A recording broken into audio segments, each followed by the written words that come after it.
পরের উপকার কোনোদিন করবেন না। আজকে একটু কথা বলো পরের উপকার নিয়ে। এই 1-2 বছর আগে একটা লোক বর্ষাকালে মানে কাজ কাম নাই গেছিল, মানে ওই লোকটা সারা বিলে খেতে জমিতে কাজ করতো আর কি। তো বর্ষাকালে এসে বলছেন বিলে জমিতে কাজ তো নাই, তাহলে কি করবো?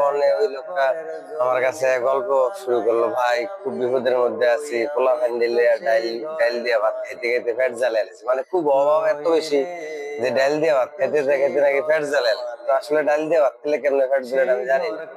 তো বিষয়টা লাগে খুব দুঃখ করতেছে, ভাই খুব বিপদে আছি, একদম ঘরের চুলার ভিতরে আগুনই জ্বলার মতো অবস্থা নেই। তো যাই হোক এখন কি করতে হইব?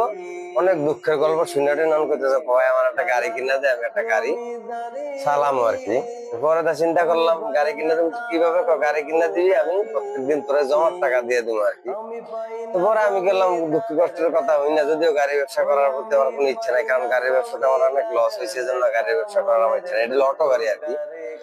তো পরে দেখে গেলাম, অনেক দুঃখ কষ্টের কথা হই না, কি করলাম, একটা গাড়ি কিনে দিলাম 1,22,000 টাকা দিয়া। তো গাড়িটা কিনে দেওয়ার পরে মোটামুটি 2-2.5 মাস বেশ ভালোই চালাইলো, মানে যদিও প্রথম যে কথা বলে গাড়ি কিনেছি ওই কথার উদ্দেশ্যে ছিল না। পরবর্তীতে বলছে জমার টাকা ঠিকঠাক মতো দিব, তারপরে বলছে যে ভাই লাগলে অগ্রিম জমার টাকা দিয়ে দেবো। তো এরকম তো করেই নাই, বরং ওই জমার টাকা একদিন দুদিন ঘুরে ঘুরে হচ্ছে। যাই হোক, গরিব মানুষ যেহেতু ঘুরে ঘুরে দিতে সমস্যা নাই, কিছুটা ম্যানেজ করে নিছি।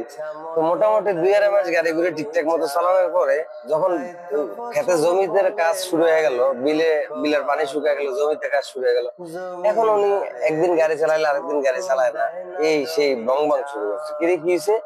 কইতেছে ভাই এখন তো গাড়িতে রাস্তাতে কাম নাই, রাস্তাতে ভাড়া নাই, গাড়ি চালায় পোষায় না, এই না সেটা। তখন তোর কথা আমি গাড়ি কিনলাম, তো তুই পোষায় না, তুই আমি গাড়ি লিয়ে যাবো কই?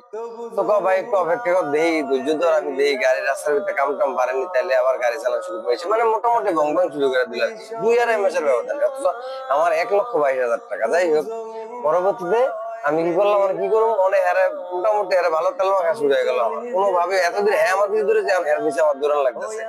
তো পরে যাই হোক, এক পর্যায়ে কোনোভাবেই আর আমার গাড়ির ভিতরে আনতে পারলাম না, মানে গাড়ি চালাই না। তারপরে কি ভাই বাধ্য হয়ে 1,22,000 টাকার গাড়ি হুদা 65,000 টাকা আমি বিক্রি করে দিচ্ছি।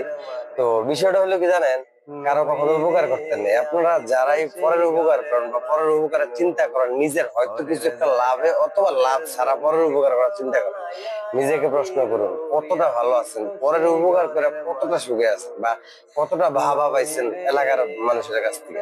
পরের উপকার যারাই করছে বিশাল বড় একটা বাস রেডি করে রাখছে ই করার জন্য। যাই হোক, বিষয়টা হলো কথাটা শেয়ার করলাম। সবাই ভালো থাকবেন। আসলে এরকম ঘটনাগুলি কিন্তু প্রত্যেকটা মানুষের জীবনে করে যারা পরের উপকার করে।